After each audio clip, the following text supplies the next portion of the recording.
Hey everybody, it's the Welcome show. to that show we do. It's that thing. We've talked about it before, where if I leave a pause, you don't say anything, and if I don't, then we stumble over each other. Then we have it in Costello out of your mouth. Welcome to Super Breakfast Friends Club, the show where we mostly torture ourselves. But if we do it for fun. We'd have fun. It's just a very specific kind of fun. It's the naughty kind of fun. It is. This is an X-rated podcast. Oh. Where we talk about Frogger. You're thinking of a different show, which I did not know we were recording. Surprise! You need to tell me that stuff up front. Welcome to Super Basement Fun Dungeon. The show where my rights are violated. The show where no one knows the safe word because I didn't come up with one. You came up with one, but only you know it, so nobody can respond or initiate the safe word. It's all about just screaming words until I stop. Let's play the opening. When you gotta have a story, or you're gonna lose your job. When there's no escape from the danger, and you're working for a fraud. So you get a little shell shock, and a fanny helping too. Then you gotta be my brother. You gotta be my brother, and I wanna be with you. So what did you think of the opening to this show? I had a lot of feelings, and none of them were positive. It's so depressing, isn't it? I wouldn't say depressing. I would say extremely confusing. It's very downbeat. And you know what it reminded me of? It reminded me of the Strong Bad episode where he's talking about making a montage, and one of the montages is the cheat and a wagon full of pancakes as down on their luck salesman. The cheat and a wagon full of pancakes. You can't do it, so give up now. What you gonna do when your dough runs out? Ain't that a drag? But that's the general feeling that this opening had, I think. And when it gets to the line where it says, and you're working for a frog, I always, every time I heard it, I expected it to say working for the mob. I don't even remember what any of the words are. I just halfway through got very confused by the Scooby-Doo shenanigans of the swamp monster. There's a swamp monster? There's a swamp monster. I didn't even see him. How did you miss him? He's like half the intro. I don't know. He's running around like a Scooby-Doo villain, and we never find out his deal. No, he's not in the episode. He certainly isn't. I didn't even see him. It's like that study where they have people count how many times a basketball is passed players, and a guy in a gorilla suit runs out midway through and no one notices. Yeah. That's you. You're the guy in the gorilla suit. Well, let's go back in time a little bit and talk about Frogger, shall we? I guess we don't have a choice. That's the format of the show. This has come up before, and you have reacted with shock and alarm, but I have never played Frogger. Yeah, that just feels like one of those classic ones that you can't escape. It is weird, especially since I hung out so much at arcades as a kid. Especially since I hung out at the swamp so often. Because, I mean, I guess I was hanging out at arcades like a decade after Frogger came out, but Miss Pac-Man's still out there. yeah, no, I played Pac-Man, I played Ms. Pac-Man, I played Space Invaders, I played Pong. It's not like I didn't play any of these classic games, they're all still there. I did mostly play the Simpsons arcade game and what else was I playing? I really like these were a bit later, but I liked a lot of the light gun shooters. Oh yeah. Whenever I go to an arcade, I always immediately look for a Time Crisis or something. I would have thought that you were spending all of your time playing that Sonic the Hedgehog fighting game. They didn't have that. Not any arcade. Well, I went to Sega World and they had it there, but none of the regular arcades around me had it. They weren't cool enough. If I went looking for a specific game, it was never there. I actually went looking for F-Zero AX, and none of my local places had it. I don't know if it even came out outside of Japan, to be honest. But you were still out there looking. Yeah, but I gravitate towards light gun games because when I'm at an arcade, I like to play stuff I can't play at home. That's a good point. I'm just very bad at light gun games. Oh, me too. I almost never get past the first stage. But you're just in it for the experience. Exactly. I want to shoot a few things and then fall down. I'm gonna get off one good shot and then get hit in the head and die, and then that's my run. That's my fun run. Exactly. If I wanted to see the whole game, I'd look it up on YouTube. That's the way we play video games in 2022. I feel like we got sidetracked, and where I attempted to start talking about Frogger, I actually said absolutely nothing about Frogger. You said one thing. You said you'd never played it. Oh, that's all I said. Frogger was an arcade game that came out in 1981. It was made by Konami, which I did not realize. Neither did I. And it was published by Sega. What? This love child? Yeah. In Japan, it was published by just regular Sega, but in the US, it was published by Sega Gremlin. This is Sega, and this is the Sega Gremlin. I'm publishing your Frogger. They told me not to, but I took him. I took the frog. I'm glad that your mind went in the same direction mine did when I said Sega Gremlin. Where else can it possibly go? Sega Gremlin was renamed Sega Electronics a year later in 1982. I just like that change. And then it was Bring back the closed. And it was closed forever a year after that in 1983. Probably because they changed his name. Yeah. This is Sega Electronics. Yeah, I'm the Gremlin. What do you want? You should start a hashtag campaign. Bring back the Sega Gremlin. Sega Gremlin. Replace Sonic as the mascot. He's had his run. Get it? Go fast. Well, nobody will notice the difference. He's blue. I'm blue. It's the same thing. Anyway, Sega Gremlin were responsible for Blockade, Head On, and Astro Blaster. Isn't Head On that apply directly to the forehead? Oh God, meme? no! I was hoping that you wouldn't. Okay, so it is. Yes, it is. Head on, apply directly to the forehead. Head on, apply directly to the forehead. Head on, apply directly to the forehead. Head on, available at Walgreens. It was a commercial that they used to air incessantly, and it just repeated that forever. That was the whole commercial.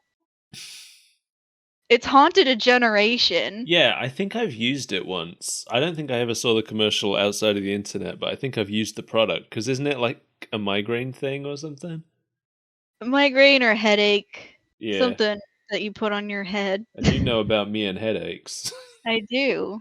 I've Did had it- every kind imaginable. Yeah, I think it actually was good. I think it actually did work, but I stopped using it and forgot all about it until this moment. Now you're having vague flashbacks of applying it directly to your forehead. Yeah, it didn't, if I remember rightly, it didn't do anything to like relieve the pain, but it distracted me from it. It was a fun activity. You went around like, why is my forehead so greasy? My forehead's cold. So the game apparently was designed by Akira Hashimoto.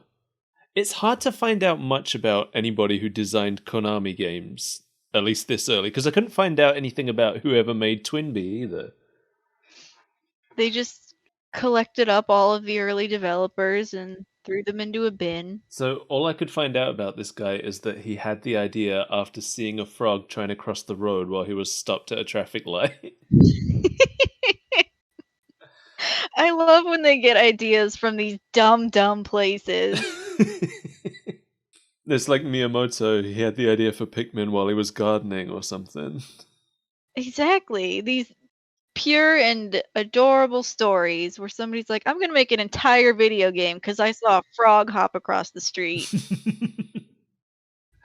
course, back then, an entire video game was like a day's work, so... Are you telling me you wouldn't invest millions in marketing and graphics to make a game about Frogger now? Well, on the subject of investing money into it, apparently it almost didn't happen. Frogger was actually turned down once by a publishing company. Was it too radical in its beliefs? No. Apparently, the person we have to thank for the US release is Gremlin market researcher Elizabeth Falconer. She was a market researcher for Gremlin, the company. She wasn't a Gremlin market researcher. You're telling me that she was not both a gremlin and a falconer? So she's walking around with a glove and a falcon perched on her hand? I can't confirm. Maybe she is a Gremlin. I don't know. She's my new favorite character, whoever she is. If you're out there, Elizabeth, please let us know your species. We just want to let you know that we love you and everything you stand for, and we hope that your falcon is okay. Thank you for Frogger. So she gave a presentation advocating publishing Frogger in the US after finding it in amongst a bunch of things that they had been sent footage of and hadn't published. But the executives said no, because the reasoning was that only women and children would be interested in it. Only about 70% of the population will like this, so it's not worth it. I mean, they're wrong anyway, but even if they weren't wrong, what It's stupid... the dumbest thing I've ever heard. Yeah. But she pointed out that they had earlier passed on Pac-Man for the same reason, and that went on to become a huge hit for another company, so...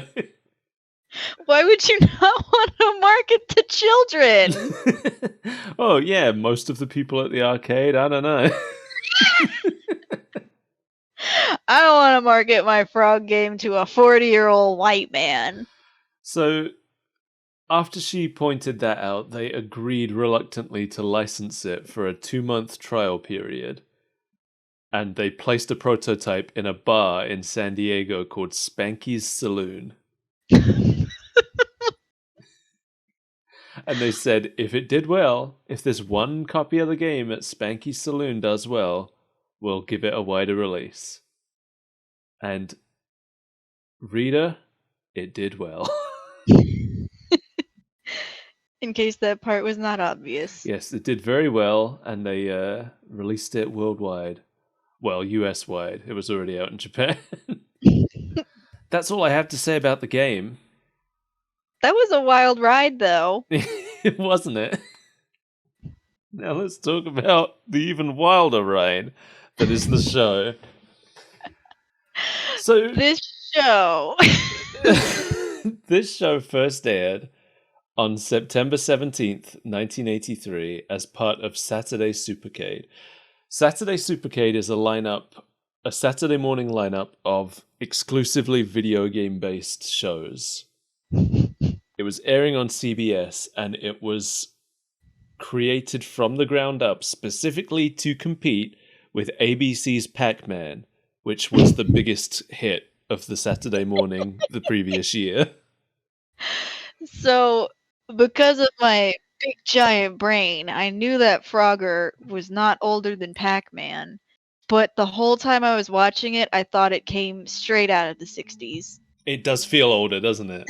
It feels ancient. It doesn't help as well that the version of Pac-Man that we watched was from a fairly recent digital release of the show. Oh, so they cleaned it up. Yeah, so we were watching, I think it was like the iTunes version that I got. Oh no, I think I got it through Amazon in the end. But What we're watching here is a VHS recording from 1983. This is a VHS recording that some kid recorded with his camera standing in front of it. Because this show was lost media until like 4 years ago. I can't say that I blame them for losing it. Most of the Saturday Supercade actually was lost media, and a lot of it still is. That's incredible. I think the first episodes of all the shows have been found now except for Pitfall. I think the first episode of Pitfall is still lost. What? How do you make a show out of Pitfall? I don't know. I hope someone finds that first episode so we can find out. We need it. Yeah, if you're out there and you have a VHS recording of the first episode of Pitfall, please upload it somewhere so that we can cover it. Spread the tapes. But yeah, this one came back to light, I guess, when it was in 2017. It was uploaded to the YouTube channel Cabas's Retro Obscurities. Ooh. Yeah, I checked it out. There's a bunch of stuff on there.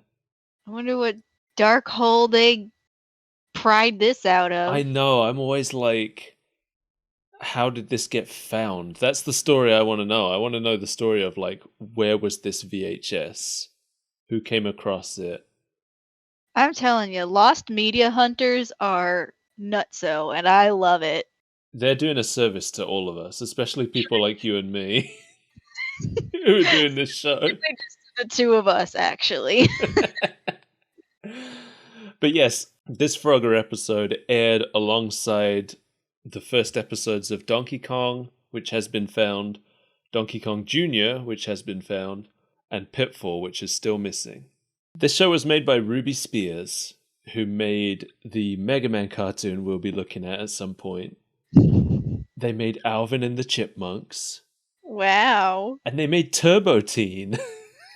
What is Turbo Teen? That's the show about a teenager who turns into a race car. Do you not know it?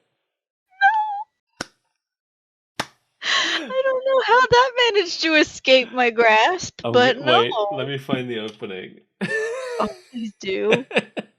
Matthew, it was a stormy night when a bolt of lightning forced me off the road.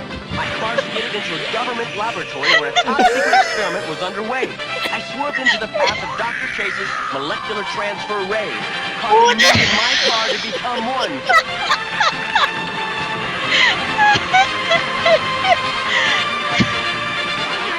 The incredible Turbo Teen.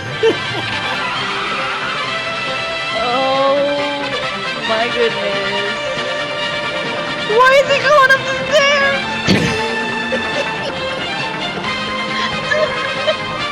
Yeah, I noticed that too. This daring chase of a car going up the stairs. He got stuck in a tree. I just love that he needs a driver. That's weird. That's weird and uncomfortable. It's like, I've become a sentient car. Please, friend, climb inside me and drive me around. Please, tug on my stick. Yeah, Turbo Teen is, in my opinion, one of the strangest teen cartoons that ever existed. I cannot imagine why. Not too surprising that they're also behind this mess. I don't know. They're quickly becoming my favorite thing ever. I did love Alvin and the Chipmunk. Their Alvin and the Chipmunk show is like still what I think of when I think of Alvin and the Chipmunks. I think that's what everybody thinks of, unless they were born 5 years ago. Yeah, the red baseball cap Alvin with the big yellow A on his ankle length hoodie or whatever it was he wore. Oh, yeah. Yeah, that was the good Chipmunks. I haven't seen it since I was like 5 probably, but We used to listen to their Christmas CD every Christmas. oh yeah, just It was my cousin's favorite. regular Christmas songs sped up. Is that Essentially. No, there were a couple. There were some, I almost said Simpsons originals. Yeah, so this episode is called The Misfortune Story. It sure was. It's written by Gordon Kent and Jack Enyart. I could not find either of them existing outside I of mean, this. after this, I would cease to exist too. Because this is a masterclass on how not to write a TV show. Yeah. Yeah, It was especially so a licensed one. Yeah. I get that there was like almost nothing to work with, but it really doesn't feel like they even considered making it a Frogger show. I'm not even talking about that. I mean, like, even within their own framework, they don't introduce characters until the midway or complete end of the episode. Oh yeah, I mean there are some characters who are there for the whole episode and then suddenly get introduced. Well, let's just start talking about events in order, shall we? I suppose we shall. So Frogger is a game about a frog crossing the road hmm and then crossing a river. This is a show about a frog journalist who solves crimes. I think that they really shoehorned in the whole Frogger aspect Yes. because he gets run over by a I steamroller. did notice that, yes. We'll talk about that. Let's start. Let's start from the start, which is we are at the what was the name of the newspaper? Did you write it down? The Swamp Gazette. The Swamp Gazette, thank you. We are at the Swamp Gazette headquarters, which is in a tree in the swamp. And Frogger's boss, Tex Toadwalker, is yelling at the staff because they wrote a boring story about how there was nice weather today or something. Yeah. So his name is never given in the episode, by the way. I referred to him as Boss Frog the whole time. Yeah, I wasn't sure if it was at all, but I got it from the wiki. His name is Tex Toadwalker. And it wasn't mentioned until halfway through the episode what the turtle's name is, so I was just referring to him as Turtler the whole time. That's a better name. That's a better name than his real name. The boss shows them a newspaper story about gold robberies at high society auctions. And he's mad because that's a story from a different paper that's not theirs. Yeah, their paper's dull. But also, their paper's called the Swamp Gazette, and that story was not happening in the swamp. So it seems like it's outside of their purview. There's a lot of things that they took liberties with in this show. For example, he tells them that if they don't solve the case, they're fired. So I'm like, okay, so now they're policemen? Or Yeah. It's like how in CSI, not only do they investigate crime scenes, but they do all the investigative work and they put everyone behind bars. I guess Phoenix Wright does that too. A little bit, yeah. So let's get the cast out of the way, shall we? Let's do it. Frogger. Well, we're just going to do the whole cast. But I could only find the voice credits for the main characters, because there are no credits included at the end of this show. No one wanted to have their name attached to this. So I've only got the names for the main cast. I don't know who played the villains, because they're one-off characters who don't appear again. And therefore, their roles are not important. Exactly. But we've got... Frogger is played by Bob Salat, who played Dirk the Daring in the Dragon's Lair show, which we'll look at eventually, I'm sure. Boy. He did additional voices in Trollkins. I'm not sure what that is. I don't know, but it sounds bad. He was also additional voices in the new Scooby-Doo Mysteries and the 80s Ewoks cartoon. I'm sure I've seen that at some point in my life when I was a little kid. But my only real connection with it that I can remember is that, like, a week ago, I saw them watching it on Stranger Things. I probably watched it. It came out... It must have... I'm assuming since it was in Stranger Things, and this season of Stranger Things is set in 1986, I'm assuming that's when it came out. which means it came out the year I was born. So maybe it was already off the air by the time I was old enough to form memories. By the time you were old enough to be traumatized by it. But apparently, Bob Sarlat is best known for playing a coach in Flubber. Wow, that's what I want my best role to be. Then we've got Shell Shock Turtle, affectionately known as Shelly, played by Marvin Kaplan, who is best known for playing Henry Biesmeyer in Alice. I don't even know what that is. No, me neither. Apparently it's a sitcom, and he was in it from 1977 till 1985, which I think is when it ended. But I guess it ran for a long time. That's nearly 10 years. It sounds like it. They almost had their Maniac Mansion 10-year anniversary episode. No. That happens at the start of season 1. Sorry, I always get that confused. Maniac Mansion ran for negative 10 years. But apparently, and this is the thing it turns out that I knew him best for, this guy played Choo Choo in Top Cat. Now, I didn't remember which cat Choo Choo was from Top Cat. And I know that Top Cat is way more well known in the UK than it is in the US. I've heard of it, but it was a bit before my time. Yeah, it's a Hanna-Barbera show that, from what I gather, was kept on the air for decades in the UK, but only kind of briefly aired in the US. So people in the US don't really know what it is, but people in the UK, over here, it's one of the best known Hanna-Barbera cartoons. It's like Why? Yogi Bear level. I think it's probably more well known than Yogi Bear here, actually. Why do you guys love it so much? It's not so much that we love it so much. It's probably more that the BBC didn't have to pay as much to license it. Oh, so you've just watched it 1,000 times. Yeah.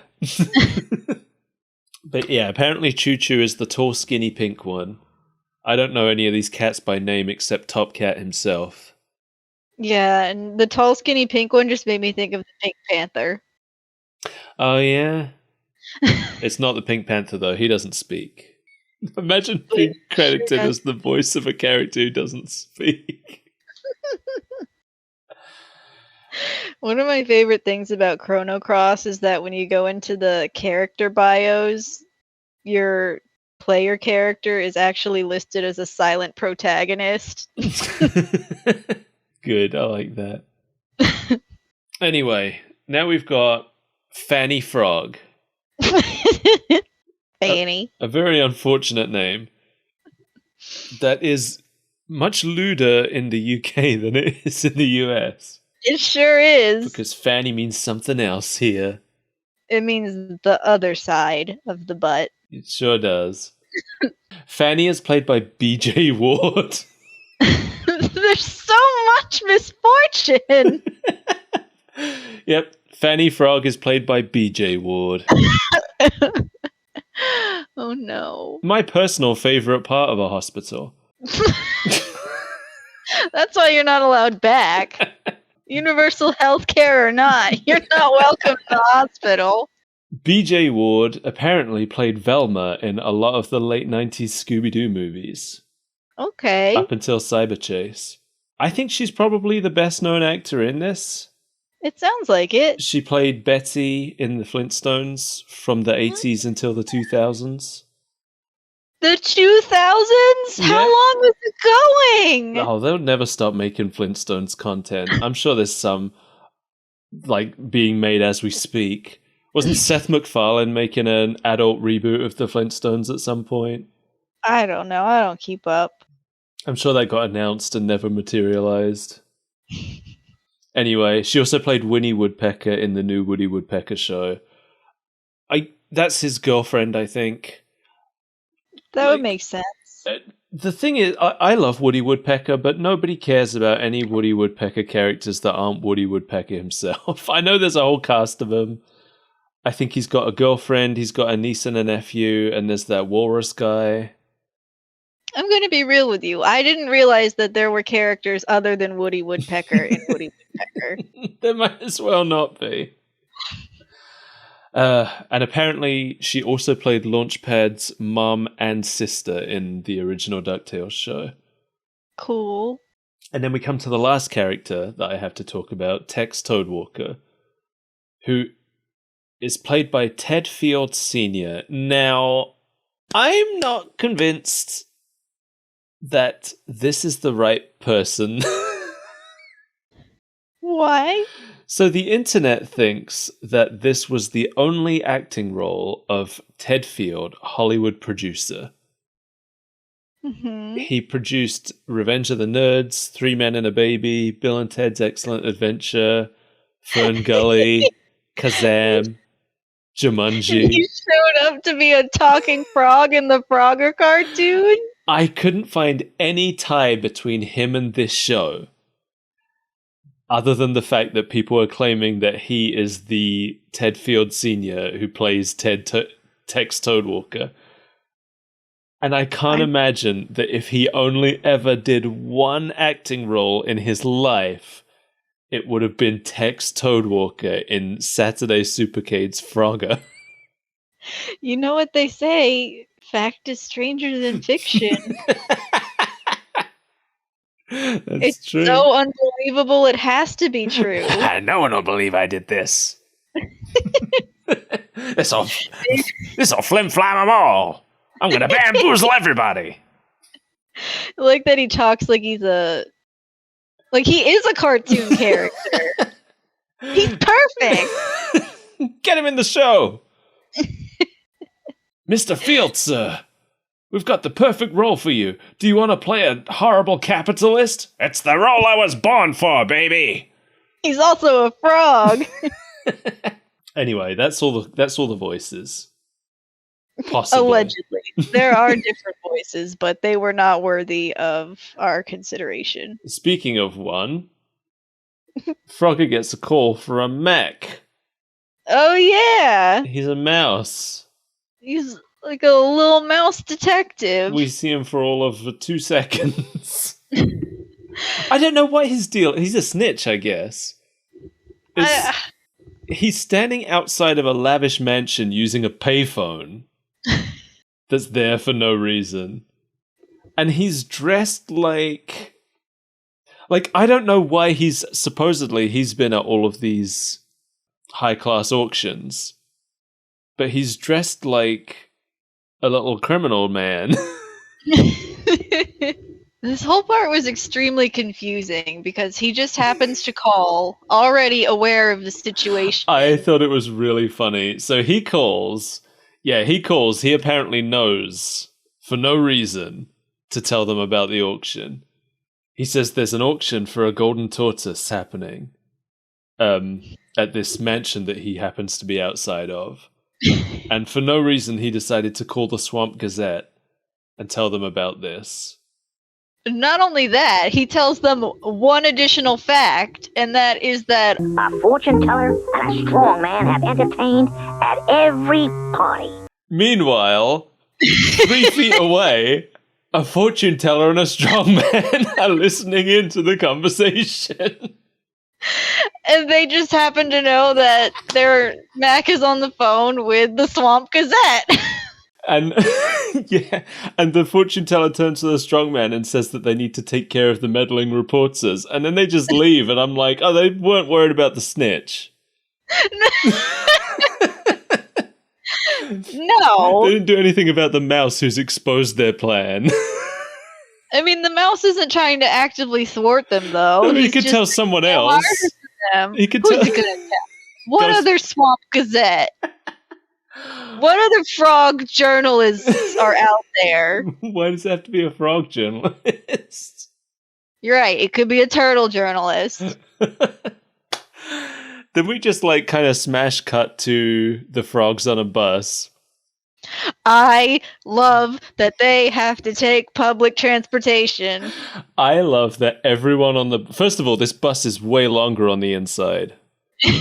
Second of all, I love that everybody on the bus is staring at them and commenting on how weird it is that there are frogs on the bus. Mommy, look at the frog. Can Because we talk it- about this weird universe? I was going to say, it establishes up front that they don't belong in their own universe. Like, when we were watching the credits, and it shows a human man robbing a bank or something, I was like, that's weird that there's this human man in this frog world. But it turns out it's the other way around. There are frogs in this human man world, and it's never explained. No, and everyone thinks it's weird. Everyone.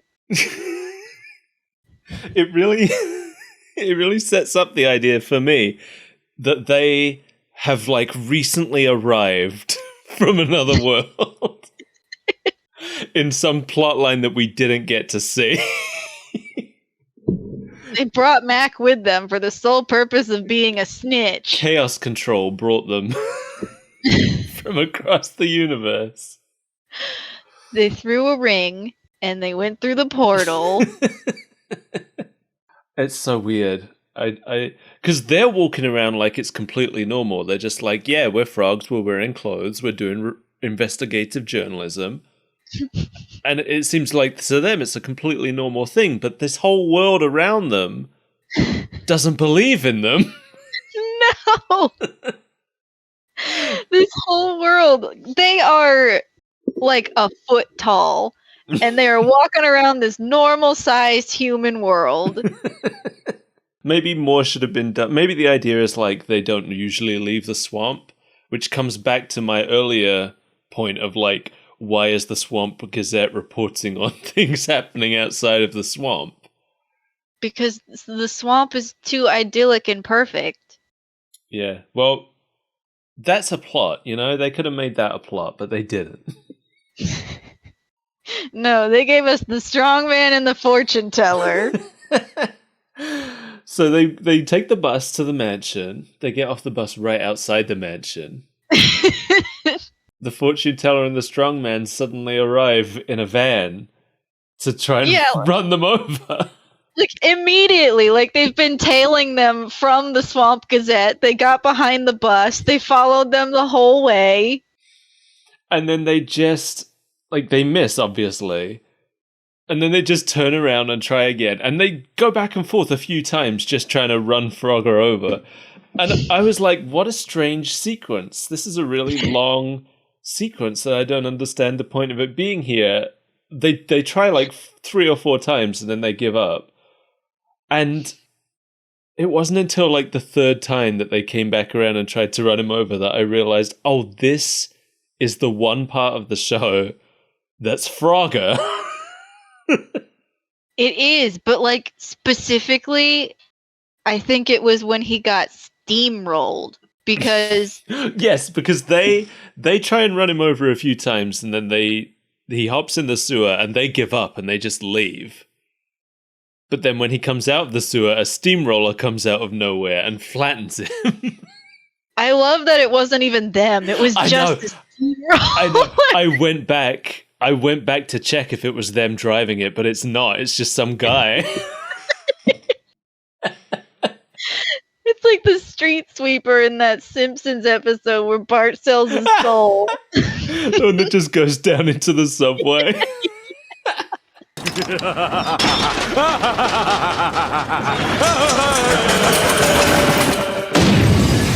But like what made me think that this was our tie back to Frogger was during the credits, we also see a sequence of Shell Shock pulling a tire pump out of his shell and reinflating Frogger. Yes. Which is what he's just prepared to do, because I guess this happens often. Frogger is always getting run over in this world. He can't catch a break. It's funny as well because this just occurred to me, but in the games, I don't think, well, in the original game at least, I don't think Frogger is actually a character. No, he's just a frog. Well, I don't think it's even like I don't think there's even a him because you have to guide like 5 frogs across the street. I think in Frogger, you are the Frogger. You are the entity known as Frogger. And they did later, I think somewhere in the 2000s, they actually did kind of try to turn Frogger into a more of a character mascot, like a Sonic the Hedgehog or a Crash Bandicoot. and they redesigned him and they gave him clothes and stuff. I don't think it ever took off, but No, and we certainly don't have any Frogger games about being a journalist. no. But I would play that visual novel in a heartbeat. Oh, I'd stream it. You'd have to. Yeah, I pretty much don't play video games unless I'm streaming them these days. So yeah, Shelley just pulls out a bunch of random things until he eventually finds his tire pump, and he reinflates Frogger. As Shelley is reinflating him, like halfway through the reinflation, Frogger seems to notice that Shelley is here. Did you notice That part was so weird. Yeah. Because this is the first time we hear Shell Shock's name. Which I'm sure is the reason that this happens. It's so inorganic and clunky because Frogger is half inflated and he just goes, Hey, Shell Shock! and Shell Shock is just kind of like, Oh yeah. and then he keeps inflating him. That's the whole scene.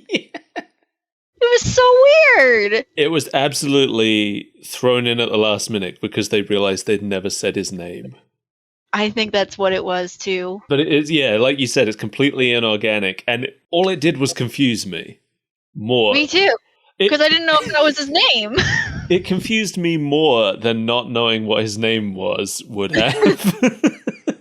But it really did seem like Frogger, the way it was delivered and everything, it seemed like Frogger noticed in that moment that Shell Shock was here. Even though he's been standing beside them the entire episode. He was there at the Swamp Gazette. They sat next to each other on the bus. They nearly got run over together. He's the only other animal person in the vicinity. That's not true. Fanny's here too. I mean besides her. Okay. She's just female Frogger. He's the only non-frog here. Yeah. So now we're at the party where the frogs are interviewing a fancy lady who once again is shocked that they're frogs. Yeah, everyone here is human people. Yeah, they've never seen frog people before. I do love that the rich lady is surprised that they're green, and Fanny's like, "Of course, we're frogs!" And Shell Shock is like, "I'm a turtle." Like, that is the dumbest scene, but I love it. Don't lump me in with you. We're different. Our struggles are different. Fanny goes up to interview a fancy lady and her chauffeur. And so a man walks up with a tray of food. He's standing a good, couple feet away from the fancy lady. And then, for no reason, Frogger tongue whips the fancy lady's earring. No, he was trying to get the food because in the scene before, it establishes that he just takes the hors d'oeuvres off of the tray with his frog tongue. Yes. But he misses by a mile. I was going to say, I realized that's what they were going for, but it isn't made clear at all. I had to go back and rewatch to realize what the intention was. But yeah, he's definitely, he's supposed to be going for the food, but he very precisely gets her earring, which is nowhere near the food. I thought he was taking them the first time that I watched it. And then she lets out this blood-curdling scream and falls into the pool.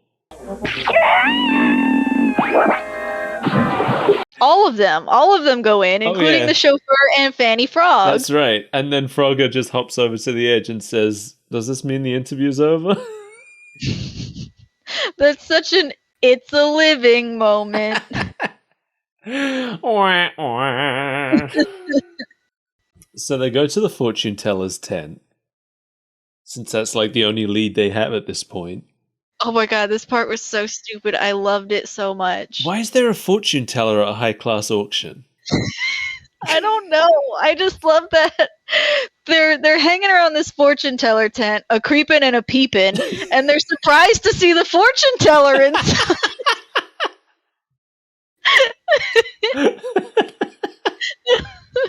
I forgot about that. No, the part that really got me is that she offers to read their fortune. They're in this tent alone with her. It's the perfect time for her to do something to them. But she tells them their fortune. She threatens them. Then she tells them where her secret base is. And then she just vanishes. Like she's doing her whole song and dance. I also love the fact that Shell Shock just didn't go with them Oh, he because just he went nopes to go out. get cheese dip. There's no reason that he doesn't go in. He just doesn't want to. And I guess they just didn't want to draw him for this scene. I guess he didn't want to be drawn for this scene. But she's doing her whole song and dance. She's got her crystal ball. It starts floating up in the air. This like smoke starts coming out and a spooky skull. Yeah. And then the smoke just like turns into a smoke bomb and she ninja vanishes. Yeah, but like she's entertaining at the party, so she's got to come back. She's actually just right outside the tent. She's got another stand out there. I just love the idea that, like, as they come out afterwards, there's a queue outside, and she just comes out. She just comes back out from the back and just goes, "All right, next." That was my whole act. But why did she tell them about? Oh my! It was so stupid. The stupidest part of it. She tells them about the Pilfer paint factory, and first of all, it's not a red herring or a trap. That is actually just her base. And second of all, at this point, they could have solved the case. Because it turns out that this Pilfer paint factory is the biggest clue to her identity. And they still never figure it out. And we're only told at the end.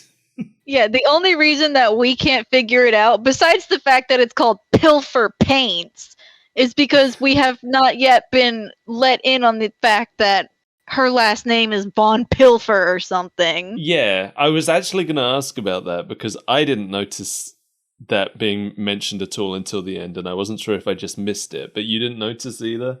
Mm-mm. Okay, good.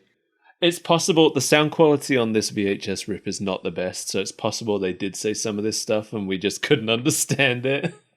I don't know. There were a couple times where I went back and rewatched it if I didn't understand or couldn't follow what was happening, but not her name. Well, I guess. I think we just weren't told. Well, they go to Pilfer Paint, they go inside, and they're animated as though they're sneaking, but they're also making the loudest footstep sounds I've ever heard. Listen to that. Relax. Those are our footsteps. No, those weren't actually their footsteps, though, which is what made it so funny. No, I think they were their footsteps to begin with. I don't know. I'm pretty sure the whole time it was just barrels plummeting down the hallway at them. Oh, well, maybe. Well, yeah, Shelley asks what the sound is, and Fanny says it's their footsteps. I guess I took her word for it. No, you should not do that. You should not listen to these frogs. Yeah, they are definitely tiptoeing, but the sounds are ridiculously loud. And they've never had footstep sounds up until this point, I don't think. So no, because they weigh a pound. They're frogs and a turtle. The idea that when they try to sneak, they get 10 times louder is really funny to me. And like Fanny just accepts that that's the case. But what it actually is the strongman DK barreling from up on high. Yeah, just tossing oil barrels down, which change. Did you notice in some shots they're oil barrels and in some shots they're just little orange buckets? Yes, I did. Okay, good. Because the first time I wrote barrels instinctively, but my brain was like, those are buckets. Just leave it in your notes anyway. But then in the next scene, they actually were barrels. They were barrels they're barrels in the first shot, and then they become buckets, and then they become barrels again. And when I say buckets, I mean a proper, like, open top with a handle and everything. Yeah. Oh, very strange. It was very, very weird. So the frogs and the turtle run and jump into some red, white, and blue paint cans. We need to talk about how they got there though, because that was one of the most baffling parts of this episode. Okay, I think I didn't even take it in because it was so baffling. So you go. So they've had these barrel buckets thrown at them, and they've gotten on top of one of them, and they're running along it to not get run over by it. And then their plan to escape the path of the barrels is to jump into these 3 buckets that are in the path of the barrels. So they jump into the buckets, and then they still get hit. It was very strange. I didn't even take that in, I don't think. What I thought was really funny is that they're in these paint cans, and the strongman seals them inside and then immediately gets them out.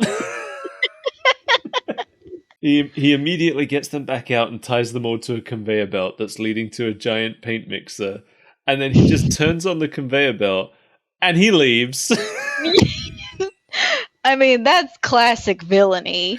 Also, I really love the fact that all of this is just happening in broad daylight as well. What if there were workers in that paint factory? You don't really, when they're inside, you don't really think about it too much. But as he's leaving, you just see he leaves through an already open door and it's bright and sunny outside. Well, yeah, the auction is still going on. Like, it's a city street. There's got to be people passing by. And he's like, oh, I'll leave you here to die. Bye. Have fun drowning in the paint. So I hope nobody comes in and turns off my death trap machine. Oh, hi, Tom. So they do that thing where the characters are not moving, but the background moves to give the impression that the characters are moving. But they made the conveyor belt part of the background. So it's moving with the background in the opposite direction to the way it should be moving. Like, oh, I love it. You can't put lines, like horizontal lines across the belt if you're going to not have it. I know what I'm trying to say. I know what you're trying to say. Okay, good. Audience, do you know what he's trying to say? Comment down below. Like, comment, and subscribe. Yes, ring the bell. Subscribe on Patreon. If you know what I was trying to say. And if you weren't, please go about your day. This is not for you. It really messed with my brain that this conveyor belt was moving backwards. This whole show is just something that you shouldn't think too hard about. Now we get another of many lines that should definitely be taken out of context. Oh, yep, I wrote it down too. As Frogger says, This calls for a little tongue action. No! And he uses his tongue, but he misses the lever and he hits a calendar or something? I thought it was a calendar as well. Okay, good. There's no reason for it. It doesn't add anything. Nothing happens with it. He just, the scene cuts and suddenly now his tongue's on the lever.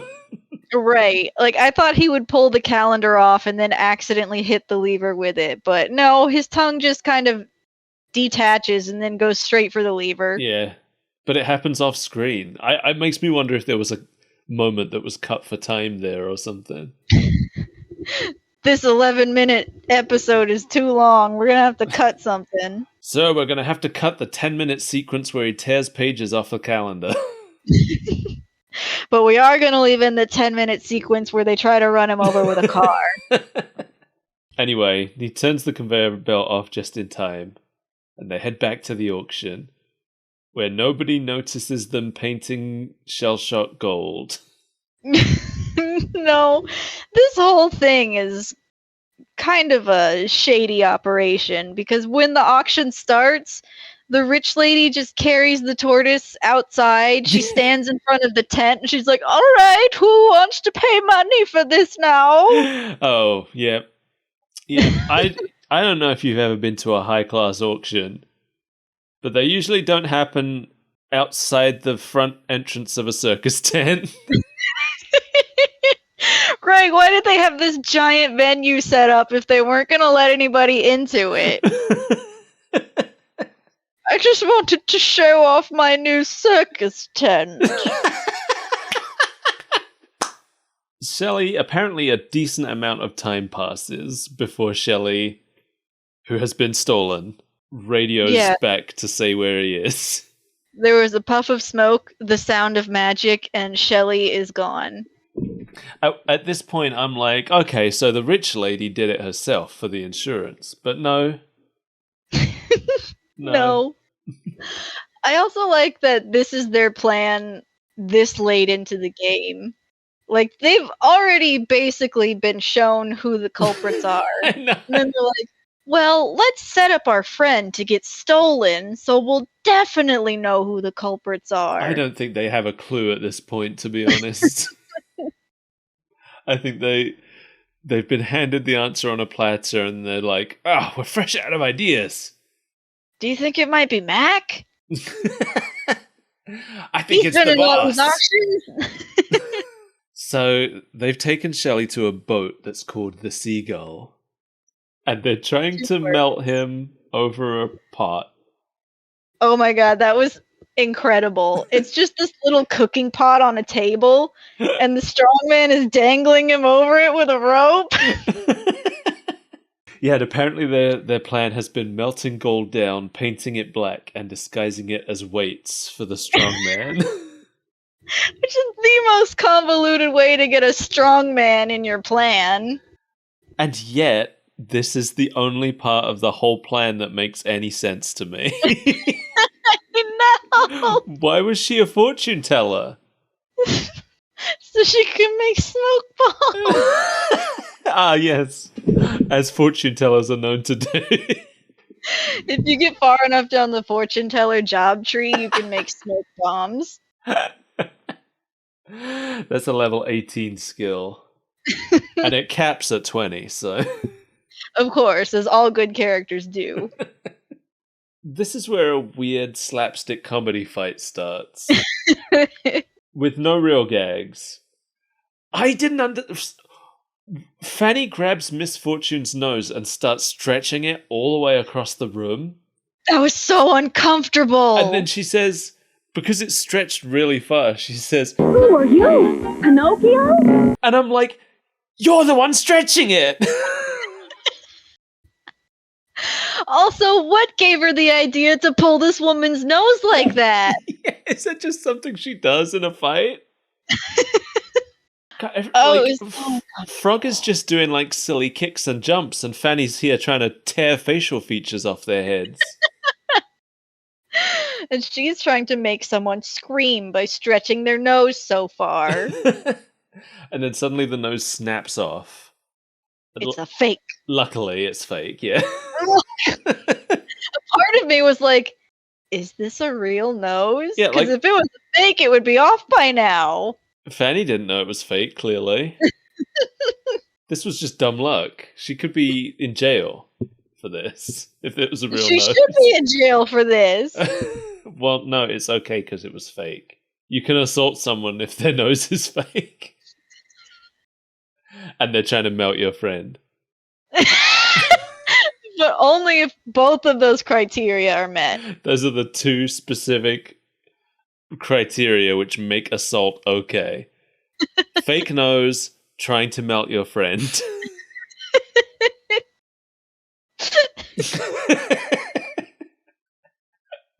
I had $1 for every time someone tried to melt my friend.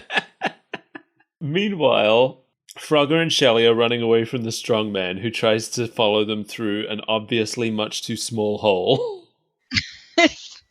Yeah, it's just a ship's porthole. Yeah. It's tiny. Only his head fits through it, which he's surprised by for some reason. And then, as his head is stuck in the porthole, Frogger walks up to him and says, There's something awfully suspicious about you. he says this to the criminal who's trying to kill them. And the most suspicious thing, as it turns out, was his false mustache. Yeah. My favorite part about the mustache is that Frogger takes it off, but the next time we see the strongman, he's put it back on. My favorite thing about all of this is that these two are in their full disguises and doing their fake accents at all times, even when they're alone. That's true, because Shelly didn't pick up on it. The only time that they take off their costumes and stop doing these fake accents is when they're pretending to be guests at the auction. So maybe the guests at the auction are the fake identities. No, it's made very clear that those are the real identities, which means that these two are just extreme method actors. They were gonna take that melted turtle gold and buy a ticket to LA. So Fanny goes to start the boat, to take the boat to the police. So I'm like, okay, so she knows how to drive a boat. And then she tells us that she does not. She immediately says she doesn't know how to steer it while standing in front of the big steering wheel. To be fair, it's about 3 feet taller than she is, and she cannot see where she's going. That's true. So she turns too sharply, and Miss Fortune falls over, slides across the deck, and a rope from up above. She like crashes into a mast, and a rope from above lands around her, and looks like it's tied her up. Except next time we see her, she is not tied up at all. No, she is trying to stretch Fanny Frog the way Fanny Frog stretched her nose. So there was no reason for this rope moment. Like, it wasn't even a funny gag because we don't see her struggling to get out of it. It just lands on her for no reason. Just wasted a couple seconds of our time. Yeah. Frogger and Shelley put some life preservers on the strong man so he can't move his arms no more. That was the most confusing part of this entire episode. Really? Because they have like planned it perfectly, because they're running from the strong man, and Frogger's like, grab those life preservers, and they like climb up the ship's mast, and they're running there. They're still running away from the strong man at this point, but the strong man grabs the end of it and like pulls it down, and only then are they able to swing around and like throw the life preservers around him. So it was very... So you thought this was planned? I thought this was a crime of opportunity. No, because why else did they pick up the life preservers if they're just having a Scooby-Doo villain chase on a boat? If there's one thing I've learned from adventure games, it's that if you can pick something up, you pick it up. This isn't an adventure game, it's Frogger. No, but I've applied that to my real life too. Oh, that makes a lot of sense when I look at your room.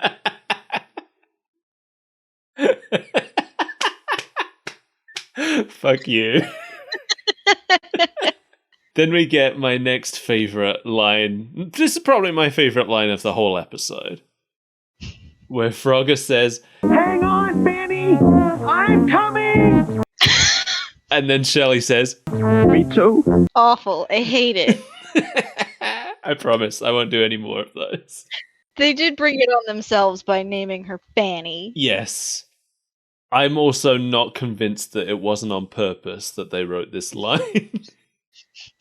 So as they swing from a rope and they snatch Ms. Fortune by the hair, which comes off, which Shelley wasn't expecting. So he really did think he was going to pick a woman up by the hair. And this is where we find out that it's Mrs. Van Pilfer. And You know, the person we know. And yeah, I've written down, like, was that her name? I don't remember hearing that before this moment. But the frogs knew. I wish they'd let us in on it. But if they knew already that this is Mrs. Van Pilfer, why didn't they put this together as soon as Pilfer's Paints was mentioned? I don't know. That pissed me off so much. They needed to do so much work just to discover on accident who they were. Yeah, even though they had the clues that we didn't have. Trying to fit a square peg into a round hole. And yeah, the strong man is Ivan, the chauffeur from earlier. You know, Ivan. Yeah, Ivan. And they just they've just been spending all their free time disguised as Misfortune and the Strongman. You know, when they're out listening on mouse phone calls and when they're melting down tortoises. It would be a little strange because they were both guests at the auction, and then suddenly they disappear, and no one's like, well, where did Mrs. Von Pilfer go? Yeah, if they're guests at the auction and they're also entertaining at the auction, they have to have a lot of costume changes. Maybe that's why she disappeared from the tent. Maybe. So she just leaves people sitting in there for a while, and then eventually they come out and they're like, I think the fortune teller we were waiting for a while, but she never came back. And And all she was doing was putting her pearls on so she could go hang out by the cheese. Yeah, and meanwhile Miss Van Pilfer's like, oh, wow, that's strange. As you can see, I've been here the whole time, so couldn't have been me. She's sweating profusely. She has half a wig on. She's got bits and pieces of the costume still stuck to her. Eventually there's a Mrs. Doubtfire moment where they come out and Misfortune's standing out there and she's like, oh, you just come out the tent? And they're like, yeah, are you going back in? Or So the boat crashes into the police boat. And this part I loved. So when the boat crashes, the criminals, Shelley and Frogger, fall onto a board on their boat, which catapults the criminals onto the police boat. And then the police are looking at these criminals who've suddenly appeared on their boat, and they're like, where did these people come from? And now Frogger and Shelley, who weren't catapulted, are on the police boat, but still lying on the board that they fell on. Yeah. It's so funny. And the police just look to the side to have a conversation with these two who've just magically teleported here along with part of their boat. I mean, everybody at this point has magically teleported onto the police boat. Yeah, that's true. And now it's nearly over. Thank goodness. I know you had the same experience I did, where this felt twice as long as it actually was. Yes, this show is only 10 minutes long. Every other show we've looked at so far, I think, has been 20 at least. I think so. This is only 10. But it sure felt long. Boy, did they cram everything they could into it. Back at the Swamp Gazette, the boss is complimenting their story. And he's the one who explains what happened to us by reading it out of the newspaper. And he says... I think the exact words he says, which I assume are the entire story that they wrote, are... Pilfer Paint Company failed years ago. Mrs. Van Pilfer strapped for cash. Yeah?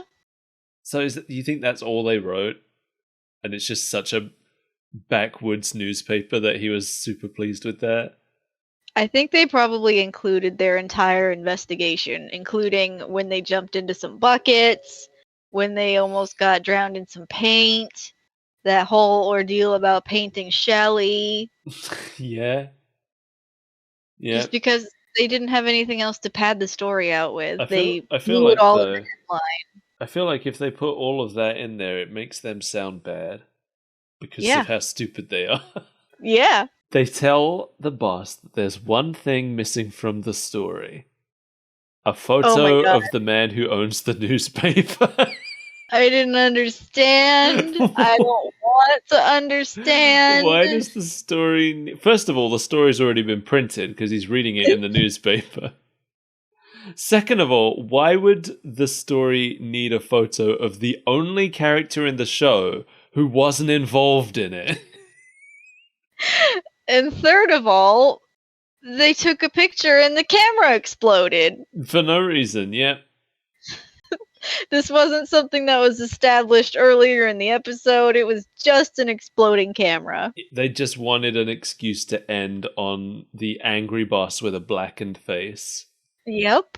Being like, Frogger! He doesn't say that, but he should. You would think that he would, He- because that is what happened in my brain. He doesn't say anything. He just grumbles. And that's the And end. that's the end. And I don't... Yeah, we didn't even get an outro song. No, and that's because it would have just been included in the Saturday Supercade credits, I guess. Now, you may not be surprised to learn that there really isn't any legacy of this show to talk about. What? Yeah, I know, shocking. I'm still waiting for them to drop that visual novel. Yeah, Konami, if you're listening, rebrand Frogger and really just lean in on this show. Do it, cowards. Times I want to write papers. I want to get run over by a steamroller. Yeah. I want to not solve the mystery until like 5 clues after I could have done it. I want a Gritty Frogger reboot where it starts with the murder of Fanny Frog. Oh no, you can't kill Fanny. You're right. She's the sex appeal. But It's we gotta can't be- kill Shell Shock. Oh, I was just going to say you absolutely could. No, it's Mac. The snitch has been killed. Okay, yeah, that does make the most sense now that you mention it. He's... Oh my god, he's a squealer! Do you think that was on purpose? No.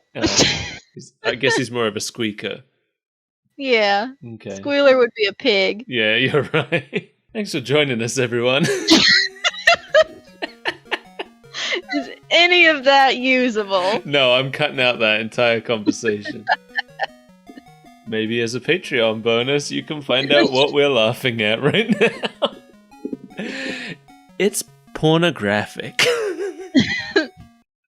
It's porntastic. Can we make that the slogan for our show? I mean, eventually we're going to watch some porn. I mean, eventually, when we go to the what did I call it? Super basement fun dungeon. That's right. Are we releasing those ones? I thought those were just for us. It depends. Depends what happens on the OnlyFans. Okay. What else is left to say? We've used every word in the English language. That's not true. I haven't said contemptuous. Well, now you have. I know.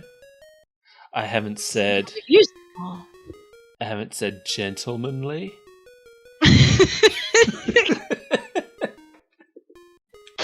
I don't know why that one was so funny. Me neither. Well, thanks for joining us. Thanks for joining us on this mostly cut episode of X-rated content. It's funny because this recording's about as long as usual, but the episode's not gonna be. There's a lot we're gonna have to snip around. Yeah. We spent way too much time talking about genitalia. Join us next time on the Frogger episode. Join us for the next Frogger episode, A Genitalia of Two Cities. Fuck you. Fuck you. You can find us on the internet, where we are. Well, I am a lot of the time. But you know, you can find Mel through me. Yeah. Mel works through me. The way that you find Satan through the Ouija board, you can find me through Mike. I will visit you at unpleasant times. I will mess up your house, but you're the one that called me. Mel cannot enter your home unless invited. I'm not a vampire, but I do have rules. Standards. You take me for a common imp? Take me for a Sega gremlin? That's a good callback. Thanks. Come find us on Twitter at SBreakfastFC. Not a football club. Not yet. Hey, if anybody wants to license us for a football club. We can't sponsor your football club, but maybe your football club could sponsor us if you head over to patreon.com/Super Breakfast Friends Club and get your entire football team to kick in a little bit of money to help make this show better. We don't care if that's American football or the kind where you actually use your foot to kick a ball. Just give us money. If you like Frogger, please tell a friend. They can get you the help you need. Warn them of the end times. No, for real. If you tweet about our show or just tell a friend in their ear holes, whisper it on the wind. Say, hey, go listen to this show. It's really real. Super Breakfast Friends Club. It exists. It's a thing. You heard it on the news. But probably not. You probably just heard it when I whispered it like a second ago. You read about it in the Swamp Gazette. Just like how you read about what great weather they're having. I enjoy making this show, and I hope that you enjoy listening to this show, because otherwise, it's all been a waste. Otherwise, what purpose do we have to go on? Give our lives meaning. Tell your friends. Sponsor a starving artist today. I'm just Bye. kind of like, oh, alright, see ya.